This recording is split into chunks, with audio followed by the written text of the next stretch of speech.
പിന്നെ ഒരുപാട് വരുന്നതാണ്. ഇപ്പം വളരെ ചെറിയ പ്രായത്തിൽ തന്നെ റൊമാൻറ്റിക് റിലേഷൻഷിപ്പ് ഉണ്ടാവുകയും അതിലെല്ലാം റൊമാൻറ്റിക്കലിയും സെക്ഷലി ഒക്കെ ഇൻവോൾവ് ആവുകയും ഒക്കെ ചെയ്യുന്ന ആൾക്കാരാണ്. കുട്ടികളാണ്. കുട്ടികളുടെ എല്ലാവരുടെ കയ്യിലും ഫോൺസ് ഉണ്ട്. അവർ ഫോട്ടോസ് എടുക്കാറുണ്ട്. പ്രൈവറ്റ് ആയിട്ടുള്ള ഫോട്ടോസ് ഷെയർ ചെയ്യാറുണ്ട്.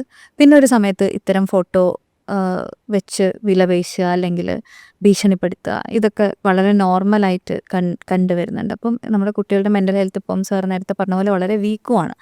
അതുകൊണ്ട് തന്നെ ഇങ്ങനെ ഒരു ഇത് ഞാൻ ഇപ്പം പോൺ സൈറ്റിൽ കൊടുക്കും അല്ലെങ്കിൽ ഇത് ഞാൻ നിന്റെ പാരൻസിന് അയച്ചു കൊടുക്കും എന്ന് പറയുമ്പോഴേക്കും പേടിച്ചു ഒരു സെലിബ്രിറ്റിയുടെ ഒരു സാധനം വരുന്നുണ്ടല്ലോ. അപ്പോൾ എങ്ങനെയാണ് ശരിക്കും ഇങ്ങനത്തെ കാര്യങ്ങൾ ഹാൻഡിൽ ചെയ്യേണ്ടത്? അതായത് നമുക്കിപ്പോൾ ഇരുന്ന് പറയാൻ പറ്റും, അത് പേടിക്കാതെ നമ്മളത് റിപ്പോർട്ട് ചെയ്യണം, അല്ലെങ്കിൽ നിങ്ങളുടെ പ്രൈവറ്റ് ആയിട്ടുള്ള ഒരു സാധനം അങ്ങനെ റിലീസ് ചെയ്യാൻ വേറൊരാൾക്കും അധികാരം. പക്ഷെ എങ്ങനെയാണ് ഇതിനെ ഹാൻഡിൽ ചെയ്യേണ്ടത്?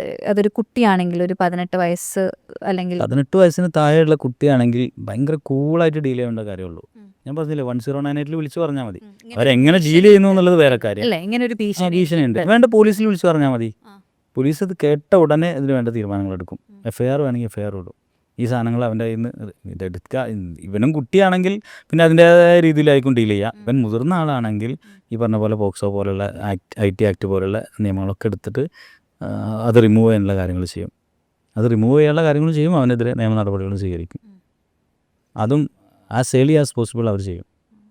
ഇത് കാണുന്നവരോടും കൂടെ ഞാൻ പറയുന്നതാണ്. പലപ്പോഴും ഞാൻ കേട്ടിട്ടുണ്ട് ഇങ്ങനെ ഒരു റിലേഷൻഷിപ്പ് കഴിഞ്ഞിട്ട് ഇങ്ങനെ ഒരു വീഡിയോ ഉണ്ടായിരുന്നു, ഒരു പേഴ്സണൽ ചാറ്റ് റിലീസ് ചെയ്യും എന്ന് പറഞ്ഞു, ഇൻസ്റ്റഗ്രാമിലിടും എന്ന് പറഞ്ഞു, അല്ലെങ്കിൽ പാരൻസിന് അയച്ചു കൊടുക്കും എന്ന് പറഞ്ഞു.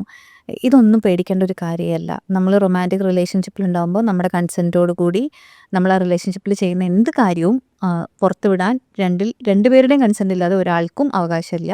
അപ്പോൾ തീർച്ചയായിട്ടും നിങ്ങൾ കുട്ടികളാണെങ്കിലും അതല്ല നിങ്ങൾ മുതിർന്ന ആൾക്കാരാണെങ്കിലും ഇത് പേടിക്കേണ്ട ഒരു കാര്യമേ അല്ല. ഇത് റിപ്പോർട്ട് ചെയ്താൽ തീർക്കാൻ പറ്റുന്ന ഒരു കാര്യം മാത്രമാണ്. ഓക്കെ, ഇപ്പോൾ ഇത്രയും കാലം 15 വർഷത്തോളം കുട്ടികളുടെ കൂടെ വർക്ക് ചെയ്ത സമയത്ത് വളരെ ഹെൽപ്ലെസ് ആയിട്ട് തോന്നിയ ഏതെങ്കിലും മൊമെൻറ്റ്സ് ഉണ്ടോ? ഏതെങ്കിലും ഒരു കേസിൽ ഇൻവോൾവ് ചെയ്തിട്ട് എനിക്ക് ഹെൽപ്പ് ചെയ്യാൻ പറ്റുന്നില്ലല്ലോ, വളരെ വളരെ ബുദ്ധിമുട്ട് തോന്നിയ ഏതെങ്കിലും കേസുകളുണ്ടോ ഇൻവോൾവ് ചെയ്തതിൽ? ഹെൽപ്പ് ചെയ്യാൻ പറ്റില്ലെന്ന് തോന്നിയ കേസുകൾ ഉണ്ടോയെന്ന് ചോദിച്ചാൽ ധാരാളം കേസുകളുണ്ട്. ധാരാളം കേസുകൾ എന്ന് പറയുമ്പോൾ നമ്മൾ വീട്ടിൽ നിന്ന് തന്നെ അബ്യൂസായിട്ടുള്ള കുട്ടികൾ വരും. ഈ കുട്ടികൾ നമ്മൾ CWCയിൽ പ്രൊഡ്യൂസ് ചെയ്യും.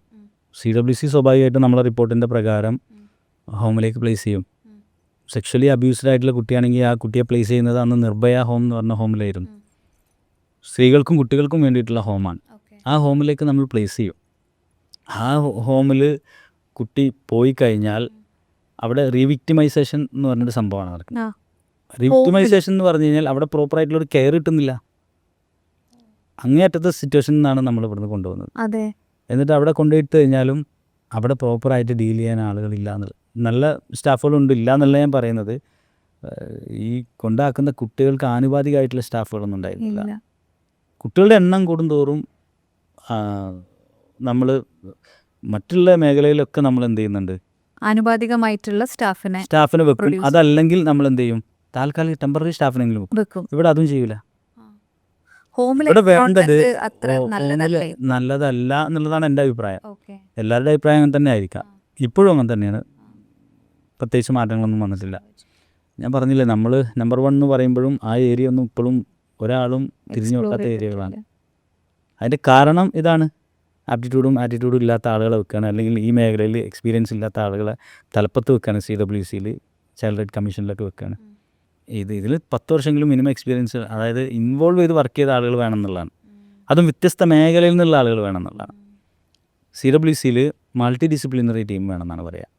അതായത് ഒരാൾ എഡ്യൂക്കേഷൻ മേഖലയിൽ നിന്നാണെങ്കിൽ ഒരാൾ ചൈൽഡ് പ്രൊട്ടക്ഷൻ, ഇപ്പം ചൈൽഡ് ലൈൻ പോലുള്ള ഇതിൽ ഫീൽഡ് ലെവലിൽ വർക്ക് ചെയ്ത എക്സ്പീരിയൻസ് ഉള്ള ആൾ, ഒരു സൈക്കോളജി ബേസ് ചെയ്ത് ഡീൽ ചെയ്യാൻ വേണ്ടിയിട്ട് ഒരു ലോ പഠിച്ച ആൾ, നിയമപരമായിട്ട് കുട്ടിക്ക് എന്ത് ആവശ്യങ്ങൾ വേണമെങ്കിലും അത് ആ ഡയമെൻഷനിൽ പ്രശ്നങ്ങളെ കാണാൻ വേണ്ടിയിട്ട്.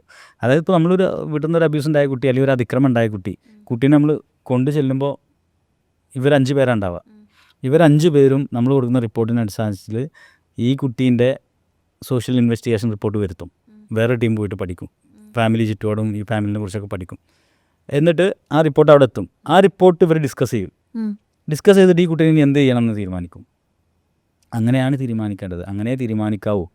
പക്ഷേ ഇവർ അൺഫോർച്ചുനേറ്റ്ലി ചിലപ്പോൾ 3 വക്കീലായിരിക്കും. മനസ്സിലായി. പിന്നെ വേറൊരു പ്രശ്നം എന്താണെന്ന് വെച്ച് കഴിഞ്ഞാൽ, ഈ മേഖലയിൽ CWCയിലോ അല്ലെങ്കിൽ കമ്മീഷനിലൊക്കെ കയറും ഇവർ.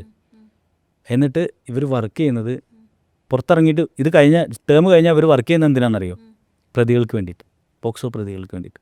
പോക്സോ പ്രതികൾക്ക് വേണ്ടിയിട്ട് കോടതിയിൽ വാദിക്കുന്ന ആളായിട്ട്. പാലക്കാട് കേസിൽ നിങ്ങൾക്ക് അറിയില്ലേ, CWC ചെയർമാനായിരുന്നു അവിടെ. മലപ്പുറത്ത് ഇഷ്ടം പോലെ ഉണ്ട്. മലപ്പുറത്ത് പോക്സോ ലോബി ഉണ്ടെന്നാണ് ഞങ്ങൾ പറയാം. പോക്സോ ലോബി ഉണ്ടെന്നാണ് പറയാം. പോക്സോ ലോബി ഈ ഇത്തരത്തിൽ പിന്നെ വർക്ക് ചെയ്യുന്ന പലരുണ്ട്. എല്ലാവരും ഞാൻ പറയില്ല, പലരും. അൺഫോർച്ചുനേറ്റ് അല്ലേ? ഞാൻ പറഞ്ഞല്ലോ, 100 കേസ് റിപ്പോർട്ട് ചെയ്യുന്നുണ്ടെങ്കിൽ പിന്നെ അതിലൊരു 90 കേസിലും ഞാൻ വിറ്റ്നസ്സായിട്ട് പോകും. അന്നത്തെ കേസ് ഇപ്പോഴും പോയിക്കൊണ്ടിരിക്കുകയാണ്. വിറ്റ്നസ്സായിട്ട് പോയിട്ട് കോടതിയിൽ നിൽക്കുമ്പോൾ ഉണ്ടാവും അപ്പുറത്ത് പ്രതിക്ക് വേണ്ടിയിട്ട് ഈ പ്രമുഖ വ്യക്തി ഇങ്ങനെ നിൽക്കും. എന്തായിരിക്കും അവസ്ഥ?